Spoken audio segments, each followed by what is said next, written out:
Assalamu alaikum class. Hope you are all fine and safe at your home. Today is our first online lecture of this week, and in this class we are going to study our next topic, that is equipotential surface. First of all, I will define equipotential surface as an equipotential surface is a surface on which all the points are at the same potential. Means to say equipotential surface एक ऐसी surface है जहाँ पे हर एक point के cross potential की value same होगी. Consider a point charge q located at some point in space and an imaginary sphere of radius r is chosen by keeping the charge q at its center. Consider करते हैं एक point charge q है और इस point charge q के cross हमने different point consider करने हैं और हर एक पॉइंट के क्रॉस हमने इलेक्ट्रिक पोटेंशियल की वैल्यू फाइंड आउट करनी है. अब यहाँ पे देखिए सेंटर से हर एक पॉइंट तक का डिस्टेंस सेम है, तो अगर डिस्टेंस सेम आ रहा है तो इट मीन्स इलेक्ट्रिक पोटेंशियल की वैल्यू भी सेम होगी, that is v equals to K Q by R.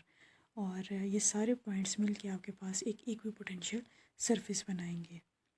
और ये जो आपके पास एक स्फीयर गिवन है, ये स्फीयर की जो आपके पास एक सरफेस आ रही है ये इक्विपोटेंशियल सरफेस है, क्योंकि यहाँ पे जो हम सेंट्रल पॉइंट ले रहे हैं, सेंट्रल पॉइंट से हर एक पॉइंट का जो डिस्टेंस है वो भी सेम होगा.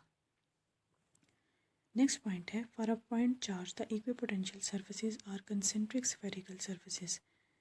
पॉइंट चार्ज के लिए जो इक्विपोटेंशियल सर्फेसेज आएंगी वो कंसेंट्रिक स्फेरिकल सर्फेसेज होंगे. कंसेंट्रिक स्फेरिकल सर्फेसेज का मतलब क्या है? ऐसे सरफेस जिसका सेंटर सेम हो. लेट्स सपोज यहाँ पे देखो कि जब हम यहाँ पे तीनों सरफेसेस कंसिडर कर रहे हैं 1, 2 एंड 3, ये 1, 2, 3 जो है आपके पास इक्विपोटेंशियल सरफेस है. इन तीनों सरफेसेस का जो सेंटर है वो सेम है, that is Q. Each spherical surface is an equipotential surface. हर एक जो स्फेरिकल सरफेस है वो इक्विपोटेंशियल सरफेस है, यानी कि जो 1, 2, 3 या अप टू सो 1 कोई भी सरफेस हम किसी भी डिस्टेंस r पे कंसिडर करेंगे वो आपके पास इक्विपोटेंशियल सरफेसेस होंगी. But the value of potential is different for different spherical surfaces. लेकिन पोटेंशियल की वैल्यू जो है वो हर एक सरफेस के लिए डिफरेंट आएगी. किस तरह से? लेट्स सपोज जो पॉइंट जो आपके पास फर्स्ट सरफेस है इक्विपोटेंशियल सरफेस, यहाँ पे जो इलेक्ट्रिक पोटेंशियल की वैल्यू है वो डिफरेंट होगी as compare to second and third.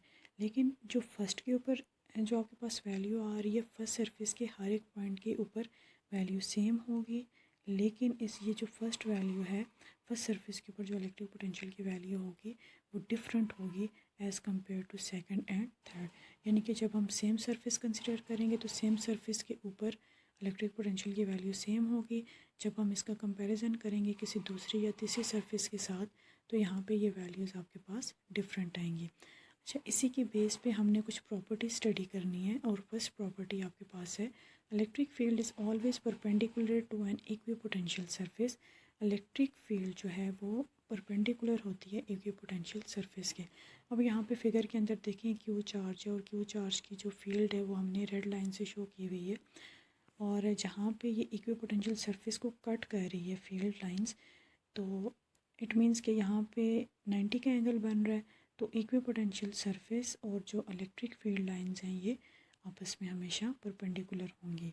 Second point है, two equipotential surfaces can never intersect.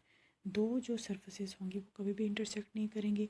यहाँ पे जो आपके पास first second and third surfaces हैं ये तीनों पैरेलल आ रही हैं, और जो पैरेलल लाइंस होती हैं या पैरेलल सरफेसेस होती हैं वो किसी भी पॉइंट पे एक दूसरे को इंटरसेक्ट नहीं करती. तो दूसरी प्रॉपर्टी आएगी कि जो इक्विपोटेंशियल सरफेसेस हैं ये दूसरे को इंटरसेक्ट नहीं करती. थर्ड पॉइंट है, for a point charge equipotential surfaces are concentric spherical shell.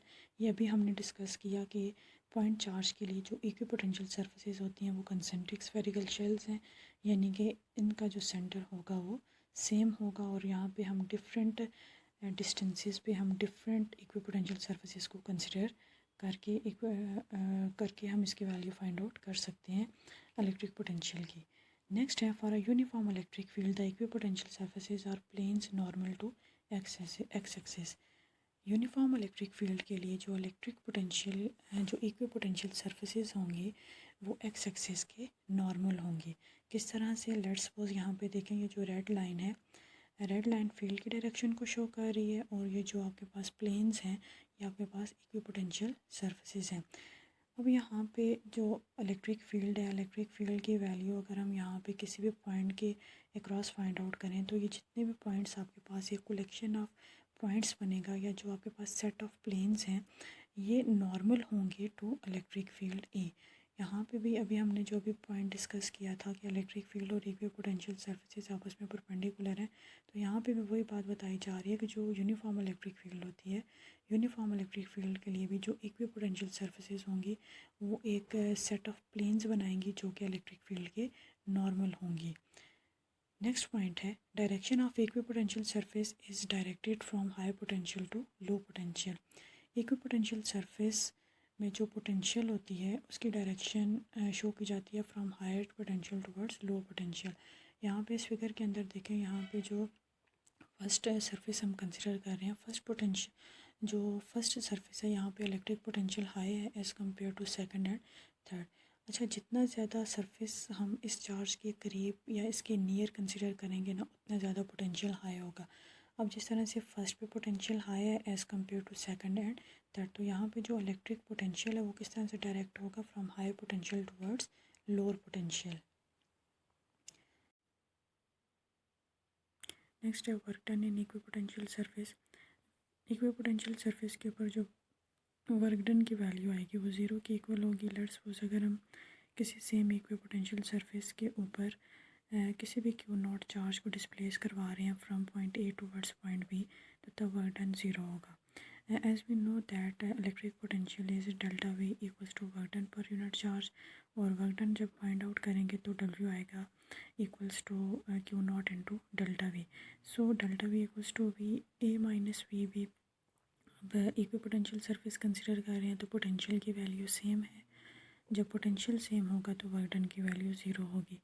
लेकिन जब हम इसे किसी एक सरफेस से किसी दूसरी सरफेस के ऊपर मूव करवाएंगे तो तब वर्क डन की वैल्यू ज़ीरो नहीं होगी, क्योंकि तब आपके पास जो पोटेंशियल होगा वो डिफरेंट होगा। लेकिन अगर हम सेम सरफेस के ऊपर चार्जेस को डिस्प्लेस करवा रहे हैं तो फिर वर्क डन की वैल्यू ज़ीरो के इक्वल आएगी। Thank you so much.